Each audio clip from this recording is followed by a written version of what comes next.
And grabe ito yung life messages nyo guys. We have prosperity and enchanted. So unahin na natin tong prosperity guys, no? Kasaganaan, pagpapala, abundance. Magpa-prosper kayo, ibig sabihin manalagana kayo sa inyong kabuhayan. Mga kapiksi, i-check nyo din yung monthly horoscope nyo guys, no? Ibangga nyo yung reading doon kasi baka it's also about prosperity, di ba? So ibig sabihin, nakalimutan ko na kung ano yung monthly nyo. So, kung prosperity din yon, prosperity ito, ibig sabihin talagang very evident yung energy ng prosperity sa inyo.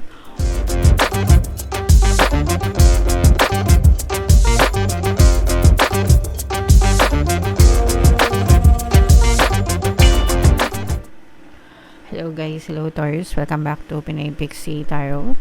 Ang pamagat ng episode natin for tonight is OOTM, Oracle of the Month, para ngayong June mga kapiksi, para sa Taurus, Sun, Moon, Rising Sign, and Venus.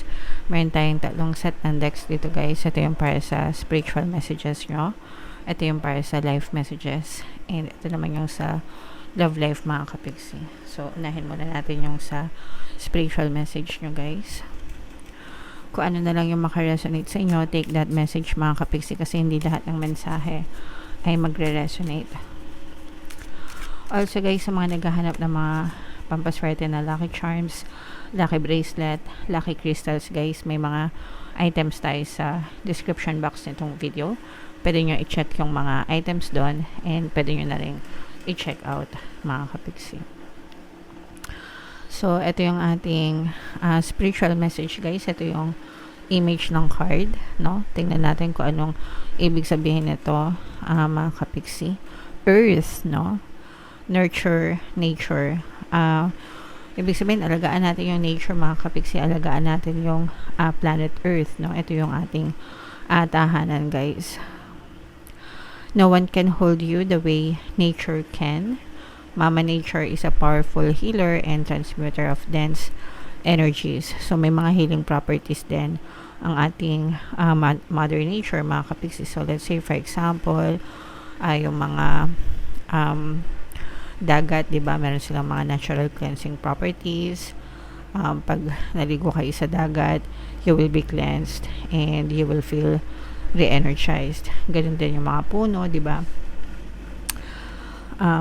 Kaya yung iba nagka-grounding. So, natural healer ang ating Mother Earth mga kapiksi. So, dapat inaalagaan natin lahat ng nandito guys. She takes in your out breath and can transform your woes if you can allow yourself to surrender, to lie in her grassy arms and be embraced by her branches. All experiences, those categorized as good or bad, are part of the natural cycle that allows for the continuation of life. Trying to suppress or control will bring only bring you out of harmony. Nature is all around you. Notice her when you feel like no one else can hold you shaken. So, hindi lang sa alagaan natin yung Mother Nature or yung ating planet Earth mga kapiksi, pero samantalahin din natin habang may mga puno pa, habang may mga bundok pa tayo na maaakyat, habang may mga dagat pa na maliliguan tayo mga kapiksi, no? Samantalahin natin yung pagkakataon, pero dapat syempre kasama yung pag-aalaga at pag-aaruga para ma-maintain, di ba? Para magamit pa natin and magamit pa ng mga susunod na henerasyon. Di ba sabi nila, nag-explore sila sa planet Mars kung livable yung planet Mars, kasi di ba Earth and yung Mars yung parang twin planet ng Earth. So nag-explore sila doon and tinitingnan kung livable, ibig sabihin kung pwedeng tumara yung mga tao sa Mars. In my opinion, bakit hindi na lang natin i-rehabilitate, no, yung Mother Earth, alagaan natin para mas mag-last pa siya ng billion years pa, 'di ba? Anyway, alagaan natin kung ano yung meron tayo, mga kapiksi. So yan yung ating message para sa inyo. Tingnan naman natin yung live messages, guys. Habang sinashuffle ko to, panoorin nyo muna yung video natin regarding sa ating paano mag-manifest ng abundance video course. Kapiksi, sawa ka na ba sa mga struggles at hirap sa buhay mo? Masipag ka ba at masikap sa buhay ngunit hindi ka pa rin umaasenso? Ilang beses ka na bang nag-attempt magnegosyo at mag-invest pero palagi ka pa rin nalulugi? Sa pagkakataon na ito ay maaaring may subconscious beliefs ka na nagiging balakid sa iyong pag-unlad at pagyaman. Introducing, paano mag-manifest ng abundance video course. Dito ay matututunan mong ma-overcome ang mga balakid mo para tuluyan ka ng umunlad, umasenso, sumagana, maging matagumpay, successful at maswerte sa iyong kabuhayan, pera, trabaho, negosyo sa lapi at kaperahan ng bonggang-bongga. Dali, mag-send na ng email sa pinoypixie@gmail.com at simulan na ang iyong pagyaman ngayon. Alright, so sa lahat ng gusto mag-avail ng course, guys, naka-flash sa screen nyo. Una, meron tayong paano mag-manifest ng abundance video course. Meron din tayong paano mawala ang third party at magkaroon ng harmonious na relationship. And meron din tayong paano pabalikin si ex, revise breakup. So sa mga interesado, guys, mag-send lang kayo ng email sa pinoypixie@gmail.com. And grabe, ito yung live messages nyo, guys. We have prosperity and enchanted. So, unahin na natin tong prosperity, guys, no? Kasaganaan, pagpapala, abundance. Magpa-prosper kayo. Ibig sabihin, mananagana kayo sa inyong kabuhayan. Mga kapiksi, i-check nyo din yung monthly horoscope nyo, guys, no? Ibangga nyo yung reading doon. Kasi baka it's also about prosperity, di ba? So, ibig sabihin, nakalimutan ko na kung ano yung monthly nyo. So, kung prosperity din yon, prosperity ito, ibig sabihin talagang very evident yung energy ng prosperity sa inyo.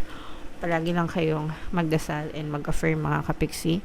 And of course, sabayan ng positibong mental diet para talagang mag-prosper kayo sa buhay, mga kapiksi. So, ito, guys, i-mind nyo na to, kasaganaan, pagpapala, abundance, prosperity sa buhay nyo, okay? And enchanted, guys, this is about manifestation, no? Charmed, mystery, believe, mga kapiksi. And ibig sabihin, guys, talagang mamamanifest nyo itong abundance na to. Mamamanifest nyo itong prosperity na to as long as you believe, as long as you persist. Actually, guys, sa una, kahit hindi kayo maniwala, no? Pero nagpo-persist kayo, it will replace your old beliefs, mga kapiksi, and talagang maaari kayong maka-experience ng pagpapala at kasaganaan sa buhay nyo. Okay? So, i-main nyo na itong manifestation. Manifestation, ito ng abundance. Manifestation ng prosperity. Manifestation ng kasaganaan. Yun yung ibig sabihin nitong mga mensahe sa inyo, guys. Okay? Alright. So, i-main nyo na yan, guys, sa comment section. Huwag nyo nang pakawalan, mga kapiksi. And, ito naman yung ating love life messages or love life advice, guys. So, kuha tayo ng dalawang card dito. So, yung una, guys, itigil na ang sumbatan. Walang idudulot na maganda yan, mga kapiksi, okay? So, kung kayo man ay meron ng partner o specific person and kung nag-aaway kayo or meron kayo mga hindi pagkakaunawaan, hindi pagkakasunduan, minsan naman talaga ganun, guys, kasi syempre magkaiba kayo ng preference, diba? Iba yung gusto niya, iba yung gusto mo.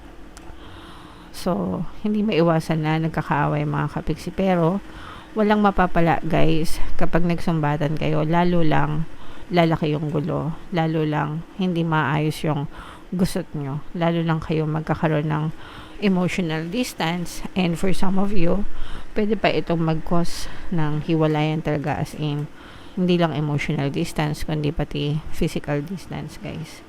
So, kung nandito kayo sa ganitong klaseng sitwasyon, tigilan nyo na yung sumbatan, mga kapiksi, okay?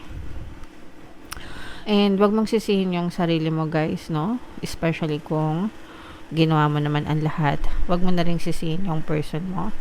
Maaaring naging biktima lang kayo ng mga negative circumstances sa relationship nyo. And that happens. Nangyayari talaga yon, mga kapiksi, no? Baka immature pa kayo. baka masyado kayong stress, ganyan, masyado kayong maraming iniisip, no? So, wag nang magsisihan, wag nang magsumbatan, wag nang magturuan. Mga kapiksi, kung gusto niyo magkaroon ng harmonious na relationship, dapat bukod sa pag-ibig, kailangan meron din pagtitiwala, guys. And importante yung forgiveness and acceptance, especially kung gusto niyo magtagal yung relationship niyo, kasi yun yung susi, guys, para magtagal yung relationship, yung pagkakaroon ng mahabang tiyaga, pangunawa, pagmamahal, tiwala, di ba? And yung pag-forgive, mga kapiksi. Okay? Alright. So, yun yung love life messages para sa inyo, guys. Comment down below kung saang mensahe kayo naka-resonate. And kung naka-resonate kayo sa reading, guys, dito ba sa spiritual, dito ba sa life messages, or dito ba sa love life, mga kapiksi, comment down below. And for more tarot readings, guys, ito yung playlist nyo. Ito naman yung ating success stories ng paano mag-manifest ng abundance video course. Click here to subscribe, guys. Ito yung ating mga relationship subliminals. Thank you for liking, sharing, and subscribing. See you next time, guys. I love you all. Have a nice day. Bye-bye.